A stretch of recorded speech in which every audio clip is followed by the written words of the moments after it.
माननीय प्रधानमंत्री जी,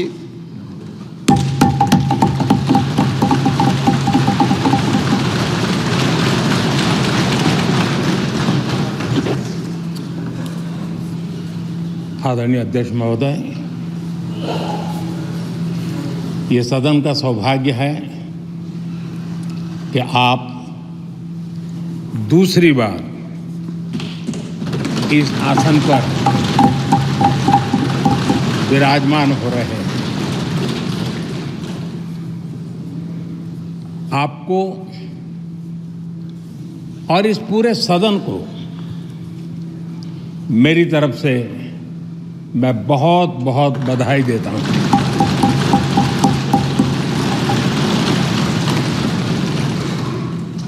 आदरणीय अध्यक्ष जी, मेरी तरफ से आपको शुभकामनाएं हैं, लेकिन इस पूरे सदन की तरफ से भी आपको अनेक अनेक शुभकामनाएं। अमृत काल के इस महत्वपूर्ण कालखंड में दूसरी बार इस पद पर विराजमान होना बहुत बड़ा दायित्व आपको मिला है और आपका 5 वर्ष का अनुभव और आपके साथ हम लोगों का 5 साल का अनुभव, हम सबका विश्वास है कि आप आने वाले 5 साल हम सबका मार्गदर्शन भी करेंगे और देश की आशा अपेक्षाएं पूर्ण करने के लिए ये सदन अपना दायित्व निभाने में आपकी बहुत बड़ी भूमिका रहेगी। आदरणीय अध्यक्ष जी, हमारे शास्त्रों में कहा गया है कि विनम्र और व्यवहार कुशल व्यक्ति सफल सहज रूप से होता है और आपको तो उसके साथ साथ एक मीठी मीठी मुस्कान भी मिली हुई है। आपके चेहरे को ये मीठी मीठी मुस्कान पूरे सदन को भी प्रसन्न रखती है। मुझे विश्वास है आप हर कदम पर नए प्रतिमान, नए कीर्तिमान गढ़ते आए हैं। 18वीं लोकसभा में स्पीकर का कार्यभार दूसरी बार संभालना ये अपने आप में एक बड़ा नया रिकॉर्ड बनते हम देख रहे हैं। श्री बलराम जाखड़ जी वो पहले ऐसे अध्यक्ष थे जिन्होंने 5 साल कार्यकाल पूरा करके फिर दोबारा उनको स्पीकर बनने का अवसर मिला था। उसके बाद आप हैं जिन्हें 5 साल पूर्ण करने के बाद दोबारा इस पद पर आसीन होने का अवसर मिला। गत 20 साल का एक ऐसा कालखंड रहा है कि ज्यादातर स्पीकर या तो उसके बाद चुनाव नहीं लड़े हैं या तो जीत करके नहीं आए हैं। आप समझ सकते हैं कि स्पीकर का काम कितना कठिन है कि उसके लिए दोबारा जीतना मुश्किल हो जाता है, लेकिन आप जीत करके आए हैं, इसके लिए एक नया इतिहास आपने गढ़ा। आदरणीय अध्यक्ष जी, इस सदन में ज्यादातर हमारे सभी माननीय सांसद आपसे परिचित हैं, आपके जीवन से भी परिचित हैं और पिछली बार मैंने इस सदन में आपके संबंध में काफी कुछ बातें रखी भी थी और मैं आज उसको दोहराना नहीं चाहता हूं, लेकिन मैं एक सांसद के रूप में और हम सभी सांसद के रूप में आप जिस प्रकार से एक सांसद के नाते काम करते हैं, ये भी जानने योग्य है और बहुत कुछ सीखने योग्य है। मुझे विश्वास है कि आपकी कार्यशैली एज ए सांसद भी हमारे जो फर्स्ट टाइमर सांसद हैं, हमारे युवा सांसद हैं, उनको जरूर प्रेरणा देगी। आपने अपने कार्यक्षेत्र में, संसदीय क्षेत्र में स्वस्थ मां और स्वस्थ शिशु एक कमिटमेंट के साथ जो अभियान चलाया है और सुपोषित मां, इस अभियान को आपने जिस प्रकार से अपने क्षेत्र में प्राथमिकता देकर के खुद को इन्वॉल्व करके किया है, वो वाकई प्रेरक है। आपने कोटा के ग्रामीण क्षेत्रों में हॉस्पिटल ऑन व्हील्स, ये भी एक मानव सेवा का उत्तम काम, जो राजनीतिक कामों के सिवाय करने वाले कामों में आपने चुना है, वो भी अपने आप में गांव-गांव लोगों को स्वास्थ्य सेवाएं पहुंचाने में मदद कर रहा है। आप नियमित रूप से गरीबों को कपड़े, कंबल, मौसम के अनुसार छाता की जरूरत है छाता, जूते, ऐसी अनेक सुविधाएं समाज के आखिरी तबके के जो लोग हैं उनको खोज के पहुंचाते हैं। खेलों में प्रोत्साहन देना आपके क्षेत्र के युवकों में, यह आपने एक प्राथमिकता के रूप से काम उठाया है। आपके पिछले कार्यकाल में 17वीं लोकसभा में मैं कहता हूं कि संसदीय इतिहास का वो स्वर्णिम कालखंड रहा है। आपकी अध्यक्षता में संसद में जो ऐतिहासिक निर्णय हुए हैं, आपकी अध्यक्षता में सदन के माध्यम से जो सुधार हुए हैं, ये अपने आप में एक सदन की भी और आपकी भी विरासत है। और भविष्य में 70वीं लोकसभा के संबंध में जब विश्लेषण होंगे, उसके विषय में लिखा जाएगा, तो भारत के भविष्य को नई दिशा देने में आपकी अध्यक्षता वाली 70वीं लोकसभा की बहुत बड़ी भूमिका रही है।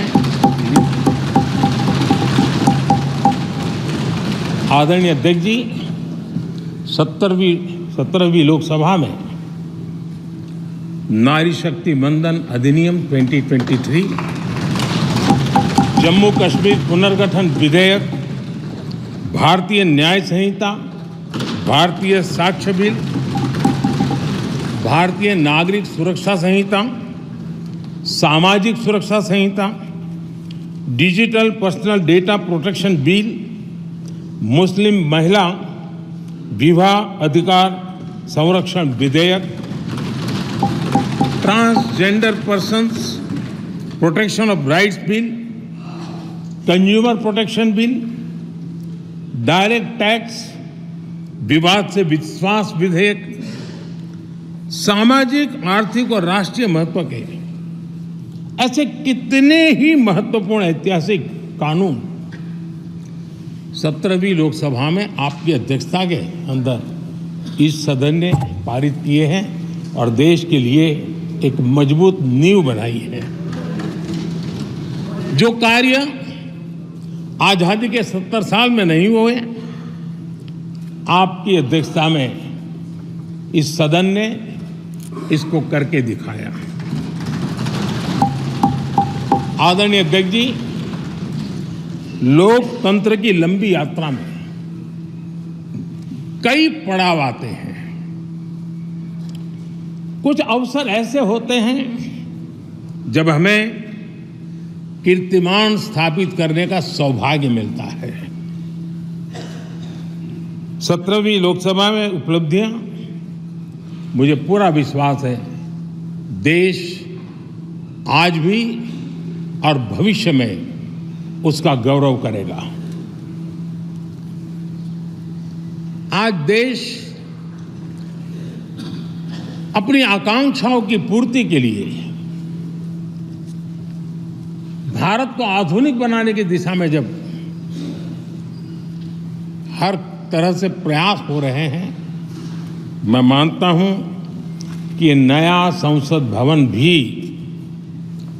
अमृतकाल के भविष्य को लिखने का काम करेगा और वो भी आपकी अध्यक्षता में। नए संसद भवन में हम सबका प्रवेश आपकी ही अध्यक्षता में हुआ और आपने संसदीय कार्यप्रणाली को प्रभावी और जिम्मेदार बनाने का कई महत्वपूर्ण फैसले लिए हैं और इसलिए लोकतंत्र को मजबूती देने में मदद मिली है। लोकसभा में हम पेपरलेस डिजिटल व्यवस्था से आज काम कर रहे हैं। पहली बार आपने सभी माननीय सांसदों को ब्रीफिंग के लिए एक व्यवस्था खड़ी की। इससे सभी माननीय सांसदों को भी आवश्यक रेफरेंस मटेरियल मिला। उसके कारण सदन की चर्चा अधिक पुष्ट हुई और ये आपका एक अच्छा इनिशिएटिव था जिसने सांसदों में भी विश्वास पैदा किया। हाँ, मैं भी कुछ कह सकता हूँ, मैं भी अपने तर्क दे सकता हूँ। तो एक आपने अच्छी व्यवस्था को विकसित किया है। आदरणीय अध्यक्ष जी, G20 भारत की सफलता के एक महत्वपूर्ण पृष्ठ है, लेकिन बहुत कम चर्चा हुई है, वो है P20 और आपके नेतृत्व में G20 देशों के जो पीठासीन अधिकारी हैं, स्पीकर्स हैं, उनका सम्मेलन आपकी अध्यक्षता में हुआ और अब तक P20 के जितने सम्मेलन हुए उसमें ये ऐसा अवसर था कि दुनिया के सर्वाधिक देश आपके निमंत्रण पर भारत आए और बहुत ही उत्तम प्रकार के निर्णय उस समिट में हुए और उसने विश्व में भारत की लोकतंत्र की जो प्रतिष्ठा है उसको गौरव देने में बहुत बड़ा रोल अदा किया है। आदरणीय अध्यक्ष जी, ये हमारा भवन ये सिर्फ 4 दीवारें नहीं है। हमारा ये संसद 140 करोड़ देशवासियों की आशा का केंद्र है।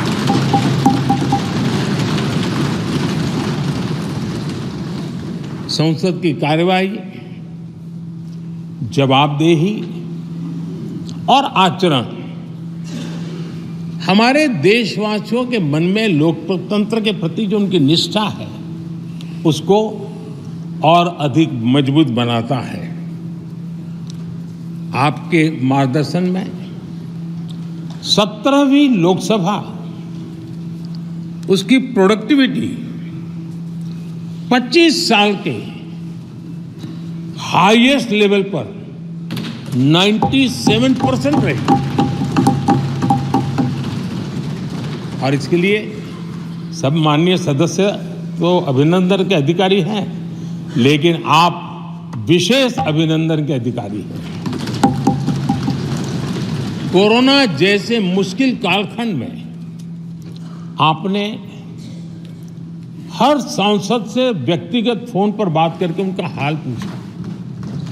कहीं किसी सांसद की बीमारी की खबर आई तो आपने सदन के अध्यक्ष के नाते व्यक्तिगत रूप से उसकी चिंता की और वो सभी दल के सांसदों से जब मुझे सुनने को मिलता था मुझे बड़ा गर्व होता था कि जैसे आप इस सदन के परिवार के मुखिया के रूप में उस कोरोना कालखंड में भी व्यक्तिगत चिंता करते थे। कोरोना काल में भी आपने सदन का काम रुकने नहीं दिया। सांसदों ने भी आपके हर सुझाव को सर आंखों पे चढ़ाया। किसी को ऊपर बैठने के लिए कहा तो वो वहां जाके बैठा, किसी को दूसरे जगह भी जाके बैठने के लिए कहा तो वो भी बैठा, लेकिन देश के काम को किसी ने रुकने नहीं दिया। लेकिन आपने ये जो फैसले किए उसका परिणाम है कि हम उस कठिन कालखंड में भी कार्य कर पाए। और ये खुशी की बात है कि कोरोना काल में सदन ने 170% प्रोडक्टिविटी, ये अपने आप में दुनिया के लिए एक बहुत बड़ी खबर है। आदरणीय अध्यक्ष जी, हम सब चाहते हैं कि सदन में आचरण, सदन के नियमों का पालन हम सब करें, और आपने बड़े सटीक तरीके से, संतुलित तरीके और कभी कभी कठोरता के साथ भी फैसले लिए हैं। मैं जानता हूं कि ऐसे निर्णय आपको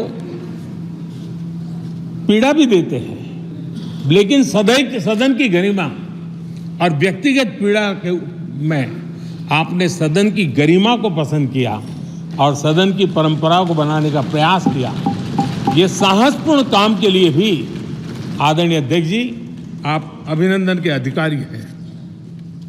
मुझे विश्वास है आदरणीय अध्यक्ष जी, आप तो सफल होने ही वाले हैं, लेकिन आपकी अध्यक्षता में यह 18वीं लोकसभा भी बहुत सफलतापूर्वक देश के नागरिकों के सपनों को पूर्ण करेगी।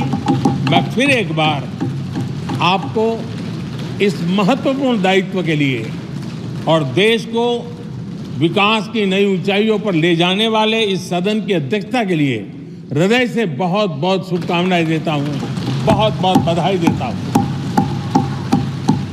श्री राहुल गांधी जी